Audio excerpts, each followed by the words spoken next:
Ya ayyuhalladhina amanu la ta'kulu amwalakum bainakum bil batil. He says, those of you who believe, do not eat your money among each other, don't consume each other's wealth, la ta'kulu amwalakum bainakum bil batil. Now that's commonly translated, don't consume each other's wealth using falsehood. That's how they commonly translate that. Don't consume each other's wealth using falsehood. But we're going to dig a little bit deeper today and try to understand what this phrase, what guidance this phrase contains practically for all of us. And I want to start with the translation of the word batil as falsehood. That's one of its meanings, but if you dig a little deeper into this word batil, batal in Arabic is used for wastage also. So, for example, if you say, batala dhahaba diya'an, like something that went to waste is also called batil. Something that had no purpose is also called batil.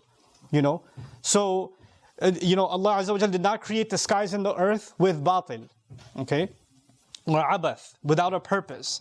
So that's one meaning, without purpose, and I'd like you to remember that. So, one meaning of that ayah can be, don't consume each other's wealth without a purpose, wastefully. That's one meaning. The second meaning, it also occurs in the meaning of lahu, for just entertaining yourselves, for just entertaining or distraction. Don't consume each other's money just to entertain yourselves or to distract. Now Allah is not talking about your money being spent by you. Allah is saying you spending someone else's money. That's what He's talking about here. أَمْوَالَكُمْ بَيْنَكُمْ لَا تَأْكُلُوا أَمْوَالَكُمْ بَيْنَكُمْ. And the third meaning, نَقِيدُ الْحَقِّ, which is the opposite of haqq. And haqq doesn't just mean truth. Now the English translation says falsely. But it's more than falsely. It's unjustifiably, unfairly, what isn't your right and you're taking it anyway, or you're using lies, falsehood to take money. Those are all included. So let's go through these a little bit one by one. And I just want to, the statement seems pretty straightforward, but when we start thinking about how it applies to my life and yours today, then maybe we don't think about how it's a living guidance that we may be ignoring. And may Allah Azza wa Jal make us of those who live by this guidance. So the first thing is, don't consume each other's wealth wastefully. Now think about that. There are parents here that are providing for their children. And some of you mothers work and some of you fathers work. And sometimes there's single family households where only one parent is working, or there's only one provider in the family. And they're making all the money for the entire family to survive.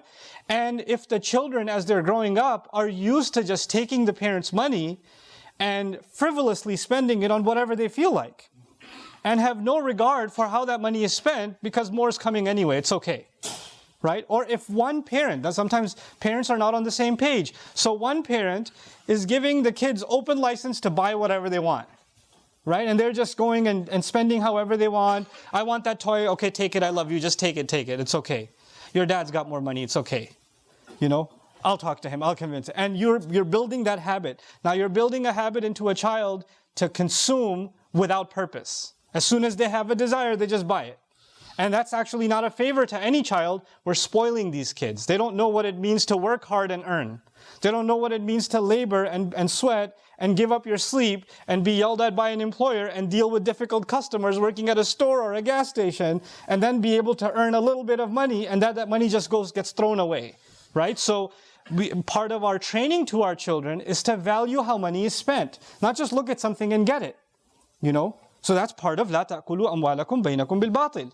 The other meaning of it also, and I'm not just picking on children, but sometimes we, and I've seen this with my own eyes, and I wouldn't have commented on it if I hadn't seen it myself.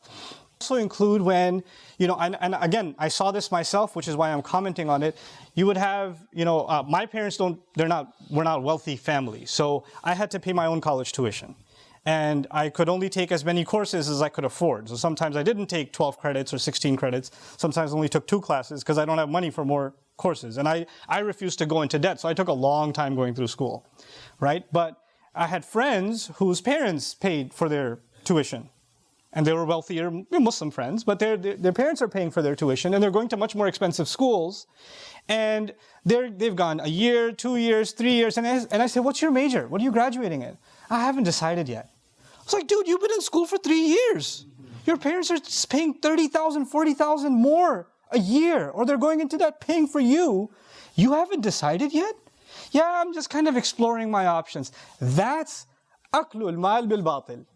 That's purposeless. That's wasting the wealth of your parents, the time, labor, and sweat they put into it. And then you decide, and then you say, I really want to do this major. And then you graduate. And when you graduate, I don't feel like doing this. I don't like this field. You had 4 years to not like this field. Now you decide you don't like this field? After all that money that was spent, all that investment that was spent, well, I just don't feel like it. Well, this is batil. This is wasteful. And this, when this is done, you would think the ayah is only talking about criminal activity, right? But this is in a sense also criminal activity. This isn't right, to take hard-earned money among each other and to use it in this frivolous sense. Another way, batil, and by the way, Allah will describe it later on in the ayah, إِلَّا أَن تَكُونَ تِجَارَةً عَن تَرَاضٍ مِّنْكُمْ. Unless the only way you can consume each other's money is if there's a trade in which both sides are Radi, an taradin minkum. Taradi means I'm happy with what I spent, and the other is happy also with what was spent on them. They're both content. What happens, and that's the formula. Allah has told us essentially, when we are spending and spending money within each other, if one of the sides is not happy, this is not a fair trade. So if you're forcing somebody to spend money, blackmailing somebody to spend money, guilting somebody to spend money, if you're saying, if you don't give me this money, I'm going to do this, this, this, and this to you, that's not tarad. That becomes batil. That becomes falsehood. That becomes evil. Right? And so that's the second meaning of batil, to ask for funds or to ask for money or to take money that's not justifiably yours. People do that at work.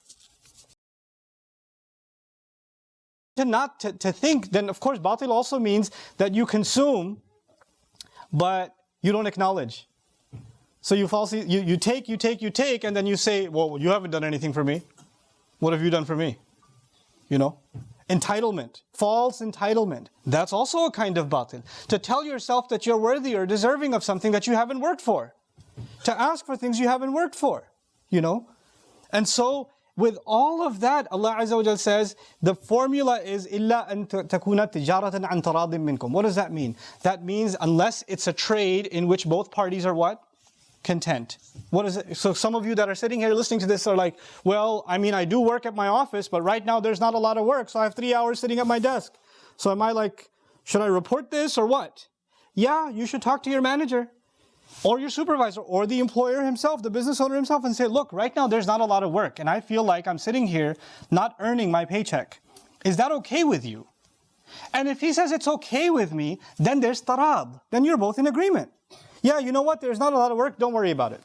Right now, I know you don't have full-time tasks, but that's okay. Just do these other side tasks if you want, or whatever. There's some free time. But there's agreement now. There's both parties know, and both parties are content with what's happening. So having transparency in your job, having, for those of you that go to school, and your parents are paying for your tuition, when you're skipping a class, guess what? You're stealing your parents' money. That's batil. Every time you're skipping out a class, you didn't pay for that tuition. You didn't do that. That would be batil. I used to have students that would come here who couldn't afford the DREAM program, and they would be sponsored by their community. Like somebody would say, you know what, I really want the young people in my community in Wisconsin, or my community in Ohio, or my community somewhere else, I want the young people to learn something. So I'm going to sponsor you to go, because you're a college student yourself, you can't afford the tuition, we'll pay your tuition, we'll send you off over here. And this young man, this young woman, they come here and they study. And when they're coming and studying, they start missing classes, waking up late. I'm like, you are not on your time. You are on your community's time. They paid for you. You better do everything you can to study. Anybody else can fall asleep in class, I don't care. You can't. Because you came here on somebody else's amana. Somebody else paid for you. Somebody else took care of you. And they trusted that you will give this your very, very best. That's why they gave you this position. That's why they gave you this opportunity. Do you understand how that works? When somebody gets a scholarship, you say, I got a scholarship. I'm going to use some of that to buy new shoes. No, that's not why they gave you a scholarship, to go buy new shoes. There's a purpose for which the funds were given, So this aklul mal bil batil is something you have to look for in every part of your life, in every part of my life. When people are filing their taxes and wrongful information, let's put everything as an expense. Save ourselves money. Be honest about what you spend. Be honest about where the money comes in from and where it goes, And so Allah says, إِلَّا أَن تَكُونَ تِجَارَةً عَن تَرَاضٍ مِّنْكُمْ. And then what does he add immediately after? وَلَا تَقْتُلُوا أَنفُسَكُمْ. And don't kill each other. Don't kill yourselves. What does one have to do with the other? We were just talking about swindling money, or using monies falsely, or frivolously spending each other's money, being reckless with other people's money, whether it's your employer's money, whether it's your parents' money, your family's money, inheritance money, whatever it may be. All of a sudden, don't kill each other. Allah Azza wa Jalla is showing us the profound connection between these two things. You know, the one who works hard to earn is literally killing themselves every day. They're giving up a part of their life every day to earn whatever it is that they're earning. And you're literally slowly killing them by doing what you're doing. And on top of that, when these kinds of crimes become common in a society, then the next step is when you don't consider somebody else's wealth, then the next thing is you don't consider their life either. So when financial crimes increase in a society, then you'll see murder also increase in society. Those two things go hand in hand. Economic crimes and then capital crimes. They're tied to each other. That's the nature of this world. You know, so many terrible crimes happen because somebody feels they were robbed by somebody else. Or they want their money, or they want their property, and these kinds of underhanded dealings. So Allah says, وَلَا تَقْتُلُوا أَنفُسَكُمْ. Don't kill each other. That's what it's going to lead to. إِنَّ اللَّهَ كَانَ بِكُمْ رَحِيمًا. Allah has always been merciful to you. But you know what fascinates me about this ayah?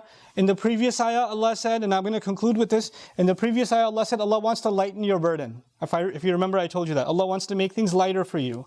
So He's telling you to be this way with your money and telling me to be this way with my money because He wants things to be easier for us. In other words, if we don't practice this, Allah will make life difficult. Somebody steals money, somebody takes somebody else's money wrongfully and thinks they got away with it. They think that their life became easier because now they have this money that they didn't deserve. But I can guarantee you, Allah intends ease through honesty. And Allah will only bring difficulty to those who earn money in the wrong way. They think that money is going to make them wealthy. They're going to get the kind of disease that no doctor can fix. And all that money is going to go into a hospital bed. And they won't even know where that came from. They won't even know they bought a new luxury car and over somebody else's tears and blood, and they're driving it, and the next thing you know, a truck. You're not going to enjoy the money that you got from falsehood. And even if you get away with it here, فَسَوْفَ نُصْلِيهِ نَارًا in the next ayah. And they're going to be thrown into the fire anyway. All of that is going to enter into the fire. May Allah Azza wa Jal protect us from it. And so what does Allah do? He tells us in the next ayah, and this is what I conclude with, إِن تَجْتَنِبُوا كَبَائِرَ مَا تُنْهَوْنَ عَنْهُ. If you can stay away from the major sins that you have been prohibited from. If you can, Allah is not, we sin all the time. Little sins happen all the time, but Allah is saying, if you can stay away from the major crimes, major crimes, نُكَفِّرْ عَنْكُمْ سَيِّئَاتِكُمْ وَنُدْخِلْكُمْ مُدْخَلًا كَرِيمًا. Then we'll bury away the other sins you've done. If you can get away from the big sins, I'll overlook the little ones. But the big sins are several, right? There's some major sins. Shirk is a major sin, murder is a major sin, etc., etc. But of these, which one did He actually list? Right before, even when He mentioned big sins, right before that He mentioned, لَا تَأْكُلُوا أَمْوَالَكُمْ بَيْنَكُمْ بِالْبَاطِلِ. Which means it should tell you and me the value, the seriousness of financial matters, that of all the major sins, He didn't condemn shirk in these ayat. He didn't, and even when He condemned murder, that was item number 2, not even item number 1. That is one of the kaba'ir. Killing each other is one of the major sins. But that was mentioned as item number 2. Item number 1 was financial irregularity, financial mishandling, irresponsibility with money, taking each other's money, denying inheritance. He says, if you can stay away from that, I'll forgive the rest. نُكَفِّرْ عَنْكُمْ سَيِّئَاتِكُمْ وَنُدْخِلْكُمْ مُدْخَلًا كَرِيمًا. And we'll enter you into a gracious, a noble place, a place where you'll be honored. And that's another hint from Allah that people who don't do this, who don't practice this, will have no honor in their life. Allah will take their honor away. Because the reward for doing this is to have karam. نُدْخِلْكُمْ مُدْخَلًا كَرِيمًا. The other way, you won't have any dignity and any honor. May Allah Azza wa Jal make us honorable people in the way that we earn our money, in the way that we spend our money. May Allah Azza wa Jal make us of those who don't use any form of falsehood or frivolousness with somebody else's trust given to us and the amana given to us. May Allah Azza wa Jal make us responsible parents that raise children that understand the value of hard-earned and permissibly earned income, and to spend it in ways that is pleasing to Allah and not displeasing to Him. Barakallahu li wa lakum fil Qur'an al-Hakim wa nafa'ani wa iyyakum bil ayati wa dhikr al-Hakim.